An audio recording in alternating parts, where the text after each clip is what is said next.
ഹരേ കൃഷ്ണ. എല്ലാവർക്കും നമസ്കാരം.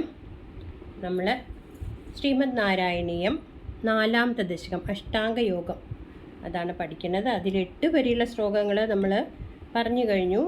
നല്ലോണം മനസ്സിലാക്കേണ്ട ഒരു ദശകമാണത്. അപ്പോൾ എല്ലാവരും അത് ശ്രദ്ധിച്ച് മനസ്സിലാക്കേണ്ടതെന്ന് വിചാരിക്കുന്നു. ക്ലാസ് എല്ലാവർക്കും ഇഷ്ടമാവുകയാണെങ്കിൽ ലൈക്കും ഷെയറും ചെയ്ത് സബ്സ്ക്രൈബ് ചെയ്ത് ബെൽ ബട്ടൺ അമർത്തി ഓൾ എന്നുള്ള ഓപ്ഷൻ കൊടുക്കുമ്പോൾ നിങ്ങൾക്ക് അതാത് ക്ലാസ്സിൻ്റെ നോട്ടിഫിക്കേഷൻ വരുന്നതായിരിക്കും. ഹരേ കൃഷ്ണ. എല്ലാവർക്കും ഭഗവാന്റെ അനുഗ്രഹം ഉണ്ടാകട്ടെ. നമുക്ക് ഇന്ന് അടുത്ത ഭാഗം 9ാമത്തെ ശ്ലോകം 4ാമത്തെ ദശക അഷ്ടാംഗയോഗത്തിൽ 9ാമത്തെ ശ്ലോകം ചൊല്ലി നോക്കിയിട്ട് പദം പിരിച്ച് അർത്ഥം നോക്കാം. ഹരേ കൃഷ്ണ. ശ്ലോകം 9. തൽസ്വമാധിവിജയേതുയ പുനർമക്ഷുമോക്ഷരസികക്രമേണ വാ യോഗവശ്യമനിലം ഷഡാശ്രയൈഃ ഉന്നയത്യജ സുഷുമ്നയാശനൈഃ. ഹരേ കൃഷ്ണ. പദങ്ങൾ പിരിക്കണത് എങ്ങനെയാണെന്ന് നോക്കാം നമുക്ക്. ത്വദ് സമാധി വിജയേ. ത്വൽസമാധി വിജയേ എന്നുള്ളത് ത്വദ് സമാധി വിജയേ തു യ പുനഃ മങ്ക്ഷു മോക്ഷരസികഃ ക്രമേണ വാ യോഗവശ്യം പ്ലസ് അനിലം ഷഡാശ്രയൈഃ ഉന്നയതി പ്ലസ് അജ. അജ എന്ന് പറഞ്ഞാൽ ഭഗവാനെ വിളിക്കണ അതാണ്, സംബോധനയാണ്. ഹേ അജ, ജനനമില്ലാത്തവനെ എന്നർത്ഥം. ഭഗവാന് ജനനവും മരണവും ഒന്നുമില്ല. അപ്പോൾ ഇവിടെ ഭഗവാനെ വിളിക്കണ വാക്കാണ് അജ. അപ്പോൾ ഉന്നയത്യജ പറഞ്ഞാൽ ഉന്നയതി പ്ലസ് അജ സുഷുമ്നയാ ശനൈഹി. ഇത്രയും പദങ്ങളാണ് ഇതിൽ വരുന്നത്. പദം പിരിക്കാൻ അധികമില്ല, പദങ്ങൾ ഇത്രയും വരുന്നുണ്ട്. ഹരേ കൃഷ്ണ. നമുക്ക് അന്വയപ്രകാരം അർത്ഥം നോക്കുമ്പോൾ ഹേ അജ, ഭഗവാനെ സംബോധന ഇവിടെ ഹേ അജ എന്ന് പറഞ്ഞാൽ ജനനമില്ലാത്തവനെ. ത്വൽസമാധി വിജയേതു എന്ന് പറഞ്ഞാൽ അങ്ങയെ നിന്ദ്രവടിയെക്കുറിച്ചുള്ള ആ സമാധി വിജയം ഉണ്ടായിക്കഴിഞ്ഞാൽ, അതായത് ഒരു ഉപാസകൻ സമാധി വരെ എത്തിയത് നമ്മൾ പഠിച്ചു. 6ാമത്തെ ശ്ലോകം വരെ തോന്നുന്നു അത് അതിൽ പഠിച്ചു. ആ സമാധി വിജയം ഉണ്ടായിക്കഴിഞ്ഞാൽ യ പുനഃ ഏതൊരാൾക്കും വീണ്ടും മങ്ക്ഷു പറഞ്ഞാൽ എന്താണ്, ഉടനെ തന്നെയോ എന്നർത്ഥം. അങ്ങനെ സമാധി വിജയം കിട്ടിയാൽ എന്താ നമുക്ക് മനസ്സിലാവുക, എല്ലാം ഒന്നാണെന്നുള്ളത് അറിയും. അകത്തുള്ളതും പുറത്തുള്ളതും എല്ലാം ഒന്നായി കാണാൻ തുടങ്ങും എന്ന് നമ്മൾ 6ാമത്തെ ശ്ലോകത്തിൽ പഠിച്ചു. സമാധി വിജയിച്ച ഒരു ഉപാസകന് അങ്ങനെ വന്നു കഴിഞ്ഞ ഒരു ഉപാസകന് ഉടനെ തന്നെയോ ക്രമേണ വാ. മങ്ക്ഷു പറഞ്ഞാൽ എന്താണ്, മോക്ഷം വേണമെന്ന് അദ്ദേഹത്തിൻ്റെ ഇഷ്ടമാണ്. ആ ഉപാസകൻ്റെ അല്ലെങ്കിൽ ആ ജീവാത്മാവിൻ്റെ ഇഷ്ടമാണ് എങ്ങനെ മരിക്കണമെന്ന്, എങ്ങനെ പോകണം ഈ ലോകത്തു നിന്ന്. അപ്പം ആ ആത്മാവിന് അല്ലെങ്കിൽ ആ ഉപാസകന് മങ്ക്ഷു പറഞ്ഞാൽ ഉടനെ തന്നെയോ, അതല്ല ക്രമേണ വാ പറഞ്ഞാൽ ക്രമമായിട്ട് അല്ല, കുറച്ച് കാലം കൂടി എല്ലാം അറിഞ്ഞിട്ട് അങ്ങനെ മോക്ഷം കിട്ടിയാൽ മതി എന്ന് തോന്നുകയാണെങ്കിൽ അങ്ങനെ മോക്ഷരസിക, മോക്ഷം നേടാൻ തൽപരനായി തീരാം എന്നാണ് പറയണത്. അദ്ദേഹത്തിൻ്റെ ആ ആത്മാവിൻ്റെ ഇഷ്ടമാണ് പിന്നെ എങ്ങനെ മരിക്കണം, എങ്ങനെ ജീവൻ ഇവിടുന്ന് ലോകത്തുനിന്ന് വിടണം എന്നുള്ളത്. സഹ അദ്ദേഹം അല്ലെങ്കിൽ ആ ഉപാസകൻ യോഗവശ്യം അനിലം, അങ്ങനെ ആ ആത്മാവിന് എങ്ങനെ പോകണം എന്ന് തോന്നുകയാണെങ്കിൽ അവരെന്താ ചെയ്യണത്, ആ ജീവാത്മാവ് അല്ലെങ്കിൽ ആ ഉപാസകൻ യോഗവശ്യം അനിലം, യോഗത്താൽ വശത്താക്കിയ യോഗബലമൊക്കെ കിട്ടിയിട്ടുണ്ടാവും അവർക്ക് ഈ സമയത്ത് സമാധി വരെ എത്തുമ്പോഴേക്കും. അങ്ങനെ ആ യോഗവശ്യം പ്രകാരം യോഗത്താൽ വശമാക്കിയിട്ട് ആ വായുവിനെ, അതായത് പ്രാണനെയൊക്കെ നിയന്ത്രണത്തിൽ കൊണ്ടുവരാൻ സാധിച്ചിട്ടുണ്ടാവുമല്ലോ ആ ഉപാസകന്. നമ്മുടെ പ്രാണനെ നമ്മുടെ ഇഷ്ടത്തിന് നിയന്ത്രിക്കാൻ അവർക്ക് കഴിയും. ആ കഴിവ് വന്നതുകൊണ്ട് അവരെ യോഗബലത്താൽ ആ വായുവിനെ ഷഡാശ്രയേ സുഷുമ്നയാ, ഷഡാധാരങ്ങളോടുകൂടിയ സുഷുമ്നയിലൂടെ പതുക്കെ, ശനി പറഞ്ഞ പതുക്കെ ഉന്നയതി മുകളിലേക്ക് നയിച്ചുകൊണ്ട് വരുന്നു എന്നാണ് പറയുന്നത് ഈ ശ്ലോകത്തിൽ. മെല്ലെ മെല്ലെ അടിയിൽ നിന്ന് ഷഡാധാര ചക്രത്തിലൂടെ അതിനെ മുകളിലേക്ക് ഓരോ പടിയായിട്ട് കയറ്റി ഉയർത്തി ഉയർത്തി കൊണ്ടുവരുന്നു ഒരു മെല്ലെ എന്ന് പറയുന്നു. അതായത് ഭഗവാന്റെ സമാധിയിൽ വിജയിച്ചു കഴിഞ്ഞാൽ ആ സാധകന് അല്ലെങ്കിൽ ഉപാസകന് തൻ്റെ ഇച്ഛാനുസരണം ശരീരം ഉപേക്ഷിക്കാം. അതല്ല ശരീരത്തിൽ തന്നെ തുടരണം എന്ന് വിചാരിക്കുകയാണെങ്കിൽ അങ്ങനെ തുടരാം. എന്തായാലും ആ ഉപാസകൻ്റെ ഇഷ്ടമാണ്. സമാധി എന്ന അവസ്ഥയിൽ എത്തുന്നതിന് മുമ്പ് തന്നെ അവർ ശരീരത്തെയും മനസ്സിനെയൊക്കെ നിയന്ത്രിക്കാൻ ആ സാധകൻ പഠിച്ചു കഴിഞ്ഞു, ശീലിച്ചു കഴിഞ്ഞു. അവർക്ക് എങ്ങനെ വേണമെങ്കിൽ നിയന്ത്രിക്കാം അതിനെ. അപ്പോൾ ആ യോഗ സാധനയുടെ പരമകാഷ്ഠയിലെത്തിയവർ എന്നിട്ട് ആ കുണ്ടലിനി യോഗത്തിന് പ്രാപ്തനായി കഴിഞ്ഞിരിക്കും. അപ്പം സമാധി എന്ന അവസ്ഥയിലെത്തിയ ഒരു ഉപാസകന് അതിൽ നിന്നുണ്ടാകുന്ന ആനന്ദാനുഭൂതി കുറേ കാലം അനുഭവിക്കണമെന്ന് തോന്നാം. അതല്ല പെട്ടെന്ന് മോക്ഷം കിട്ടി പോകണം, ഭഗവാനിലേക്ക് ബ്രഹ്മത്തിൽ ലയിക്കണമെന്ന് തോന്നാം. അപ്പോൾ എങ്ങനെ വേണമെങ്കിലും അദ്ദേഹത്തിൻ്റെ ഇഷ്ടപ്രകാരം അതിന് സാധിക്കും. അതിനുള്ള കഴിവ് ആ ഉപാസകൻ നേടിയിരിക്കും എന്നാണ് പറയുന്നത്. മോക്ഷം വേണമെന്ന് തോന്നിയാൽ ആ തൻ്റെ പ്രാണവായുവിനെ സുഷുമ്നയിലൂടെ പതുക്കെ മേലോട്ട് ഉയർത്തി കൊണ്ടുവന്നിട്ട് പ്രാണായാമം ചെയ്ത് ആ പ്രാണവായുവിനെ നിയന്ത്രിക്കുന്ന അഭ്യാസമാണത്. അതിനെ മുകളിലേക്ക് കൊണ്ടുവന്ന് ആ പ്രാണവായുവിൻ്റെ മേലേക്ക് നിയന്ത്രണം അവർ നേടിക്കഴിഞ്ഞിട്ടുണ്ടാവും.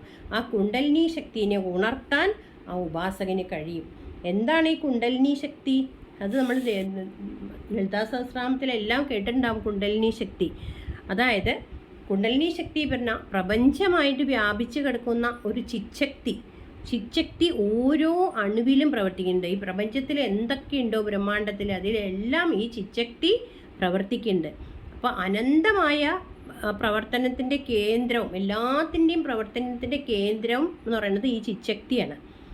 അനന്തകോടി ബ്രഹ്മാണ്ടങ്ങളുണ്ട്. ഓരോ ബ്രഹ്മാണ്ടത്തിലും ആയിരക്കണക്കിന് ഗോളങ്ങളുണ്ട്.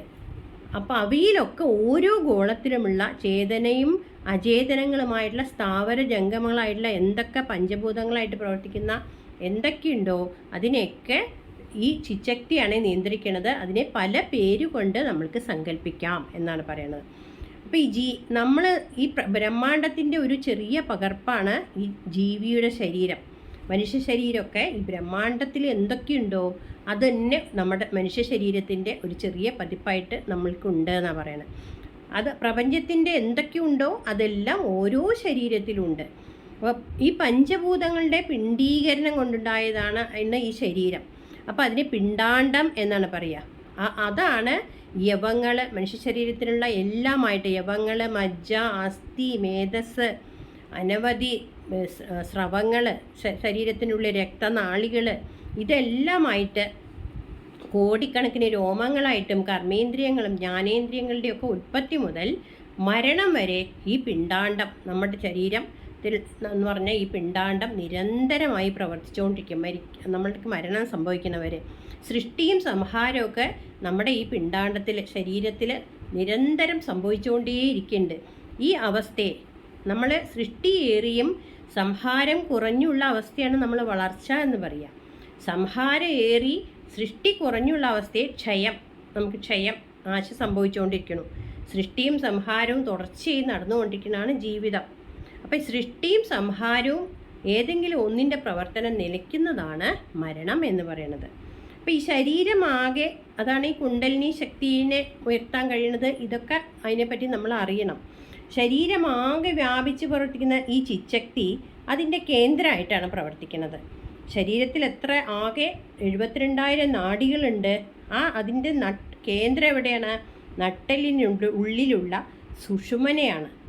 അതിൻ്റെ ഇരുവശത്തുമായിട്ട് ഇടാ പിങ്കള പറഞ്ഞ 2 നാഡികളുണ്ട്. ആ നട്ടിലിൻ്റെ താഴത്ത് അറ്റത്ത് ത്രികോണ രൂപമായിട്ടുള്ള ഒരു അസ്ഥിപേടകമുണ്ട്. അവിടെയാണ് ഈ കുണ്ടലിനി ശക്തി ചുറ്റി ഇരിക്കുകയാണെന്ന് പറയുന്നത്. അതിനെ ഉയർത്തിക്കൊണ്ടുവരാൻ ഒരു ഉപാസകന് കഴിയും സമാധിയിലെ അവസ്ഥ നേടിയാൽ എന്നാണ്. അങ്ങനെ പതുക്കെ അതിനെ മേലേക്ക് ഉയർത്തിക്കൊണ്ടുവരാൻ അവർക്ക് കഴിയുന്നു എന്ന് പറയുന്നു. അടുത്ത ശ്ലോകത്തിൽ എന്താണ് ആത്മാവിൻ്റെ ഇനിയത്തെ കാര്യങ്ങളാണ് പറയുന്നത്. ആ ഉപാസകൻ്റെ അടുത്ത പടി എന്താണെന്ന് പറഞ്ഞു തരുന്നു. ശ്ലോകം 10 നമുക്ക് ചൊല്ലി നോക്കാം. ലിംഗദേഹമഭിസന്ധ്യജന്നതോ ലീയതേ ത്വയി പരേ നിരാഗ്രഹഃ ഊർധ്വലോകകുതുകീതുമൂർധതഃ സാർദ്ധമേവ കരണൈർനിരീയതേ. ഹരേ കൃഷ്ണ. പദം പിരിക്കുമ്പോൾ ലിംഗദേഹം പ്ലസ് അഭി. അപ്പം ലിംഗദേഹം അഭി എന്ന് വായിക്കും. സന്ധ്യജന്നധോ ലീയതേ ത്വയി പരേ നിരാഗ്രഹഃ ഊർധ്വലോകകുതുകീ തു മൂർധതഃ സാർദ്ധം പ്ലസ് ഏവ സാർദ്ധമേവ കരണൈർനിരീയതേ. കരണൈർനിരീയതേ അതാണ് വാക്ക്. അപ്പം കരണൈർനിരീയതേ എന്ന് ഒന്നിച്ച് വായിക്കണം. ഹരേ കൃഷ്ണ. നമുക്ക് അന്വയപ്രകാരം നോക്കുമ്പോൾ അധോ സന്ധ്യജന്നധോ അതിലാണ് സന്ധ്യജൻ അധോ. അധോ പറഞ്ഞ അനന്തരം. അങ്ങനെ മെല്ലെ മെല്ലെ ഉയർത്തിക്കൊണ്ടുവന്നിട്ട് അതിന് ശേഷം കഴിഞ്ഞ ശ്ലോകത്തിൻ്റെ തുടർച്ചയാണത്.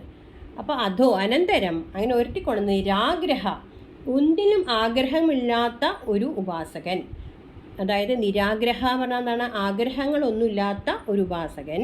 ലിംഗദേഹമവി ലിംഗദേഹത്തെയും കൂടി സന്ധ്യജൻ പറഞ്ഞാൽ എന്താണ്? ഉപേക്ഷിക്കുക. നമ്മുടെ ശരീരത്തിൻ്റെ ഉള്ളിൽ നമ്മൾക്ക് പുറത്ത് കാണുന്ന സൂക്ഷ്മ ശരീരമാണ്. നമ്മുടെ ഉള്ളിലൊരു സ്ഥൂല ശരീരമാണ് നമ്മുടെ കാണുന്നത്. നമ്മുടെ സ്ഥൂല ശരീരം ഉള്ളിലൊരു സൂക്ഷ്മ ശരീരമുണ്ട്. ആ സൂക്ഷ്മ ശരീരത്തെ കൂടി സന്ധ്യജൻ പറഞ്ഞ ഉപേക്ഷിക്കുന്നവനായിട്ട് പരേ ത്വയി പരനായ നിന്ദ്രുവടിയിൽ അതായത് ബ്രഹ്മത്തിൽ ലീയതേ ലയിക്കുന്നു. ആരാണ് അങ്ങനെ ലയിക്കുന്നത്?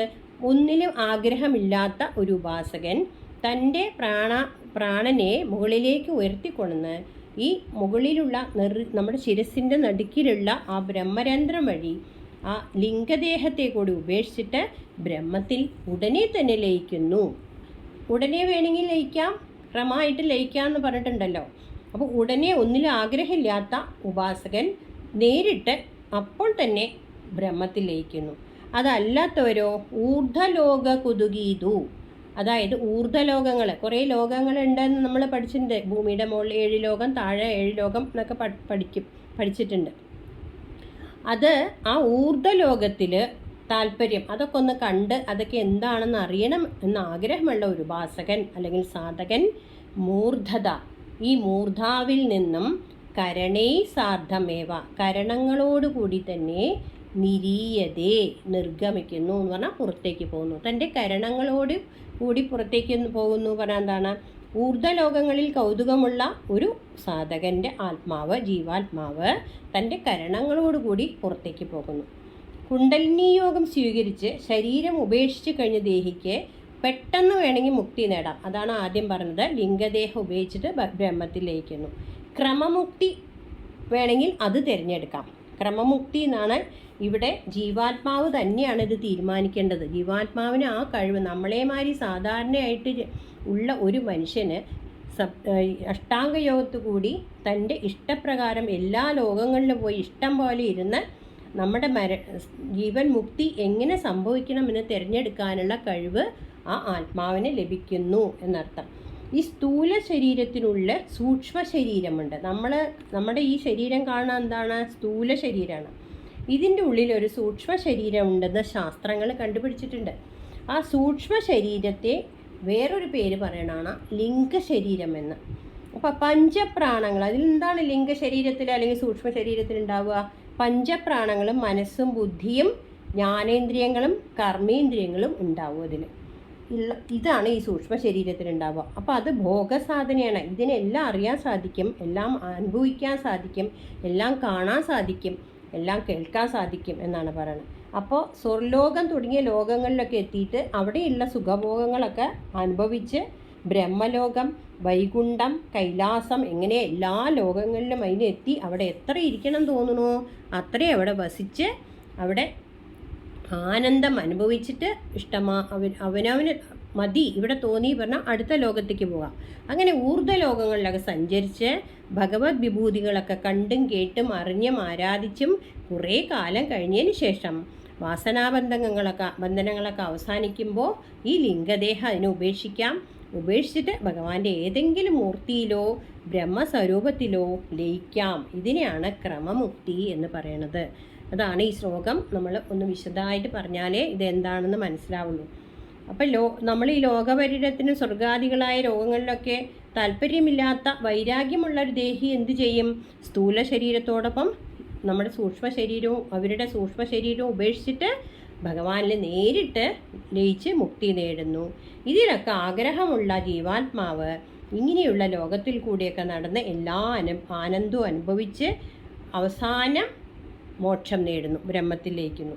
സമാധി കഴിഞ്ഞുള്ള അവസ്ഥയാണ് ഈ രണ്ട് തരത്തിലുള്ള വിവരിച്ചത്. ഇപ്പോൾ ഇവിടെ രണ്ട് സാധ്യതകളിൽ ഇവിടെ മേൽപ്പത്തൂർ ഭട്ടതിരിപ്പാട് എന്താ ആഗ്രഹിക്കണേ ചോദിച്ചാൽ ക്രമമുക്തിയാണ്. അതായത് എല്ലാ ലോകങ്ങളിലും പോയി എല്ലാം അറിഞ്ഞ് ഒന്ന് അവസാനം ഭഗവാനിൽ ലോകാവസാനമൊക്കെ ആകുമ്പോഴേക്കും എല്ലാ പ്രപഞ്ചങ്ങളും നശിക്കുമ്പോൾ പ്രളയം വരുമ്പോഴേക്കും ഭഗവാനിൽ പോയി ലയിക്കുക. അതിന് അടുത്ത ശ്ലോകങ്ങളിൽ അതിനെപ്പറ്റി പറയുന്നുണ്ടാവും.